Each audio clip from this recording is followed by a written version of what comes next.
정약용은 말했다. 이 말만 해라. 자식이 잘 풀린다.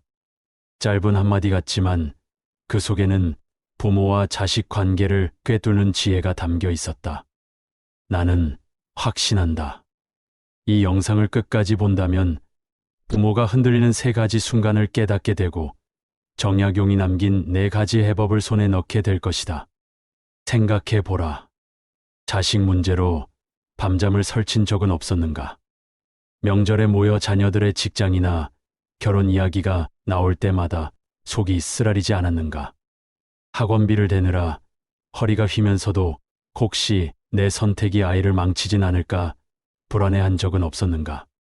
부모라면 누구나 이런 마음의 무게를 안고 살아간다.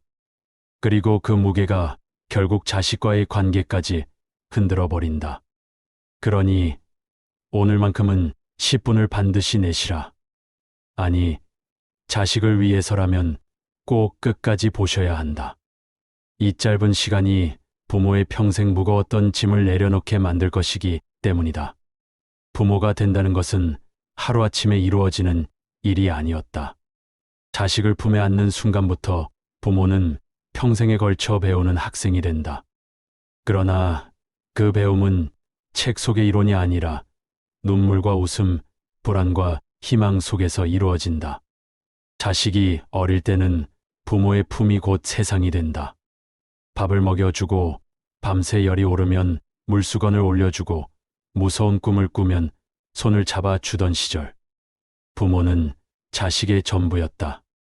아이의 웃음 하나에 세상이 환해졌고 아이의 울음 하나에 가슴이 무너졌다. 그때 부모는 모든 것을 주어도 아깝지 않았다.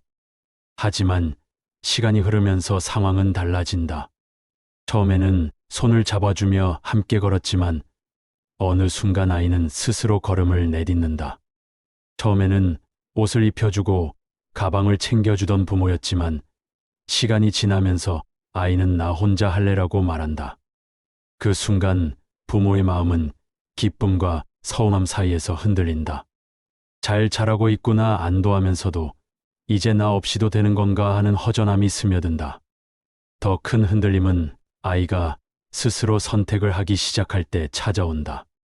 부모는 늘 더 좋은 길, 더 안전한 길을 알고 있다고 믿는다. 그래서 아이가 다른 선택을 하려고 하면 조바심이 난다. 저 길은 위험하지 않을까? 괜히 시간 낭비하는 건 아닐까? 이런 걱정이 밤잠을 빼앗아 간다. 하지만 정약용은 이렇게 깨달았다 했다. 부모의 진짜 역할은 잡아끄는 데 있지 않고 스스로 걷도록 지켜보는 데 있다. 한 어머니의 이야기를 들어보자. 아들이 대학 진학을 앞두고 공부 대신 음악을 하겠다고 했다. 어머니는 처음에 펄쩍 뛰었다. 음악해서 밥 먹고 살 수 있겠니? 너 장난하니? 하지만 아들은 고집을 꺾지 않았다. 결국 어머니는 며칠 밤을 뜬 눈으로 지새운 끝에 이렇게 말했다. 내가 선택한 길이라면 끝까지 책임져라. 다만 나는 내가 넘어질 때 곁에서 손을 내밀 준비만 하고 있겠다. 세월이 흐른 지금 그 아들은 음악 선생님이 되어 학생들을 가르치고 있다. 어머니는 말했다. 그때 내가 억지로 끌어다 다른 길로 보냈다면 아이도 불행하고 나도 평생 후회했을 것이다. 부모가 진정으로 해야 할 일은 아이가 넘어질까 두려워 앞길을 막는 것이 아니었다. 넘어질 수 있다는 사실을 인정하고 그럼에도 스스로 일어날 힘을 기를 수 있도록 지켜보는 것이었다. 인내란 단순히 참고 기다리는 것이 아니었다. 아이를 믿고 결국은 올바른 길을 찾아갈 것이라는 신뢰를 놓지 않는 것이었다. 정약용은 이렇게 말했다 했다. 사람은 저마다의 때를 가진다. 억지로 당기면 끊어지고 억지로 누르면 부서진다. 그러므로 부모가 먼저 배워야 할 것은 기다림이었다. 그러나 기다림은 결코 쉽지 않았다. 자식의 발걸음이 느리다고 답답해하고 남들보다 뒤처진 듯하면 불안해했다. 하지만 생각해보자. 모든 나무가 같은 계절에 꽃을 피우는 것은 아니다. 어떤 나무는 봄에 피고 어떤 나무는 여름에야 꽃을 연다.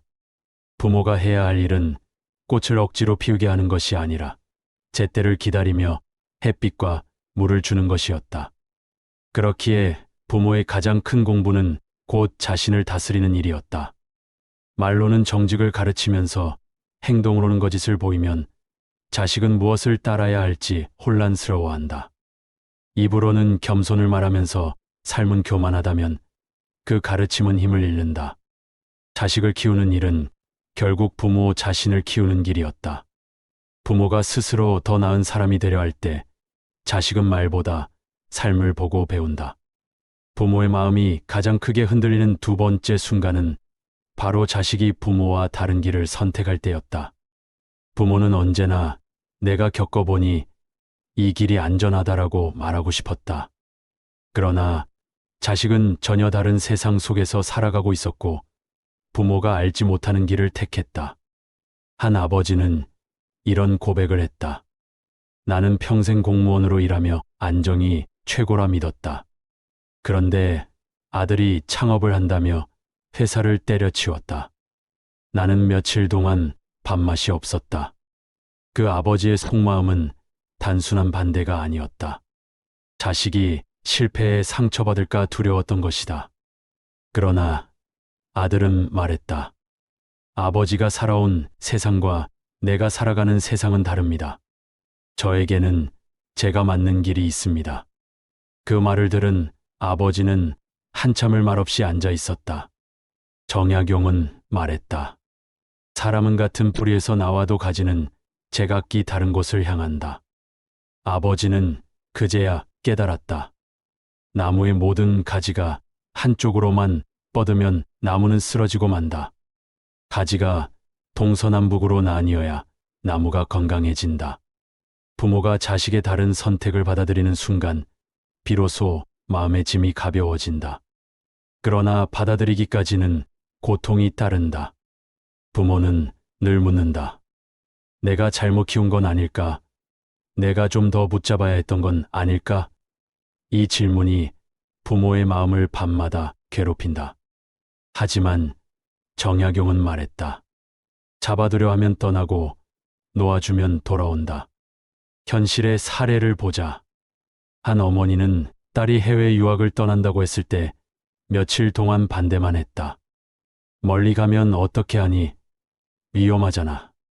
그러나 결국 딸을 보내주었다. 몇 년 후 딸은 새로운 문화 속에서 성장해 돌아와 부모를 자랑스럽게 했다. 그제야 어머니는 알았다. 그때의 놓아줌이야말로 딸을 강하게 만든 사랑이었다는 것을. 부모가 지켜야 할 원칙은 분명했다. 자식을 보호하되 구속하지 않고 이끌되 강요하지 않는 것이었다. 이것이야말로 부모의 가장 어려운 과제였다. 기다림은 불안했고 믿음은 시험대 위에 놓였다. 그러나 이 과정을 통과해야만 부모도 성장하였다. 여러분도 기억해야 한다. 부모의 사랑은 내가 원하는 모습으로 만들겠다는 욕심이 아니었다. 부모의 사랑은 내가 내 모습 그대로 자라도록 지켜보겠다는 신뢰였다. 이 신뢰가 없으면 사랑은 곧 통제가 되었고 통제는 결국 반발을 낳았다. 정약용은 이렇게 깨달았다 했다. 사랑이 지나치면 집착이 되고 집착은 결국 사랑을 잃게 한다. 부모가 집착을 놓아야 자식은 스스로의 길을 찾아간다. 그리고 언젠가 돌아와 말한다. 부모님 덕분에 내가 내 길을 걸을 수 있었다. 그 순간 부모의 눈물이 진정한 보람이 된다 하였다. 부모의 마음이 또 한 번 크게 흔들리는 순간은 자식이 실수를 저지를 때였다. 부모는 속으로 이렇게 외쳤다. 왜 내가 말릴 때 듣지 않았을까? 저 길로 가면 안 된다고 했는데 결국 내 말대로 되었잖아. 그러나 정약용은 말했다. 넘어짐을 겪지 않은 자는 일어섬을 배우지 못한다. 한 어머니의 사례가 있다. 아들이 사업을 하겠다며 대출을 받았지만 몇 년 만에 실패하고 큰 빚을 지게 되었다. 그 순간 어머니는 가슴이 무너졌다. 차라리 내가 막았더라면 이런 일은 없었을 텐데 하지만 시간이 흐른 뒤 아들은 그 실패에서 교훈을 얻고 더 단단해졌다. 지금은 작은 회사지만 꾸준히 운영하며 다시 일어서고 있다. 어머니는 뒤늦게 깨달았다. 아들의 실패를 막는 것이 사랑이 아니라 실패 속에서도 다시 일어설 힘을 믿어준 것이 진짜 사랑이었다는 사실을. 부모의 가장 큰 두려움은 자식이 다치는 것이었다. 그러나 역설적으로 부모가 모든 위험을 차단하려 들수록 자식은 더 연약해졌다. 아이가 돌에 걸려 넘어질까 두려워 평생 안아만 든다면 그 아이는 끝내 스스로 걷지 못한다. 강물이 바위에 부딪히며 길을 내듯 자식도 시행착오 속에서 자신의 길을 배워나간다. 정약용은 유배지에서 이런 말을 남겼다. 자식의 허물을 보되 그 허물이 곧 스승이 됨을 알라. 부모가 자식의 실수 앞에서 해야 할 일은 과도한 꾸짖음이 아니었다. 대신 이렇게 말하는 것이었다. 이번에 힘들었지. 하지만 그 속에서 무엇을 배웠니? 이 한마디가 자식의 마음을 다치게 하는 대신 열리게 했다. 현실에서도 이런 장면은 흔하다. 딸이 대학 진학에 실패했을 때 어떤 부모는 봐라, 내가 더 열심히 하라 하지 않았느냐라고 말한다. 그러나 다른 부모는 내가 많이 힘들겠구나. 하지만 이 경험이 너를 더 단단하게 만들 것이다라고 말한다. 같은 상황이라도 부모의 말 한마디가 자식의 마음에 남는 자국은 전혀 달랐다. 여러분도 혹시 기억나는가? 자식이 저지른 실수를 보며 속이 타들어 간 적이 있지 않은가? 그러나 그때 부모가 선택해야 할 것은 개입이 아니라 기다림, 꾸짖음이 아니라 신뢰였다. 실패가 끝이 아니라는 믿음을 보여주는 것이었다. 정약용은 이렇게 가르쳤다 했다. 자식을 믿는 순간 부모의 사랑은 짐이 아니라 힘이 된다. 부모가 믿어준다면 자식은 넘어져도 다시 일어선다. 그리고 그 힘으로 세상을 헤쳐나간다. 부모의 마음을 마지막으로 크게 흔드는 순간은 자식이 부모와 대화하지 않을 때였다. 집안에 함께 있어도 대화는 겉돌고 중요한 일은 말하지 않은 채 결정해 버릴 때 부모의 가슴은 서늘해졌다. 내가 언제부터 아이 마음속에서 밀려난 것일까 하는 허전함이 찾아왔다. 한 아버지는 말했다. 아들이 회사를 옮겼다는 것을 친구에게서 먼저 들었다. 내게는 한마디도 하지 않았다. 그때 나는 마치 집안에서 손님이 된 것 같았다. 그 아버지의 눈빛에는 깊은 상실이 담겨 있었다. 그러나 정약용은 깨달았다 했다. 자식의 삶을 소유하려 하면 입은 닫히고 존중하면 입은 열린다. 현실에서 이런 경우는 흔하다. 부모는 충고라 생각하고 건넨 말이 자식에게는 간섭으로 들린다. 그 회사는 별로다. 그 사람과 결혼하지 마라. 아이를 그렇게 키우면 안 된다. 그러나 자식은 속으로 이렇게 생각한다. 부모님은 내 인생을 믿지 않는구나. 그 순간 마음의 문은 닫혀버린다. 반대로 존중의 태도는 전혀 다른 결과를 만든다. 어떤 어머니는 딸이 결혼 상대를 소개했을 때 마음에 들지 않았지만 이렇게 말했다. 내가 보기에 쉽지 않은 길일 수도 있다. 하지만 내가 선택한 사람이라면 나는 응원하겠다. 그 말에 딸은 눈시울이 붉어졌다. 반대할 줄 알았는데 존중해 주니 오히려 더 솔직하게 마음을 나눌 수 있었다. 결혼 생활에서 어려움이 생겼을 때도 딸은 가장 먼저 어머니에게 찾아와 의지했다. 부모와 자식의 관계는 결국 성인 대 성인의 관계로 옮겨가야 했다. 어릴 적에는 보호자와 피보호자였지만 자식이 성장한 뒤에도 그 관계를 고집하면 갈등만 깊어졌다. 정약용은 이렇게 말했다 했다. 사람은 스스로의 하늘을 이고 산다.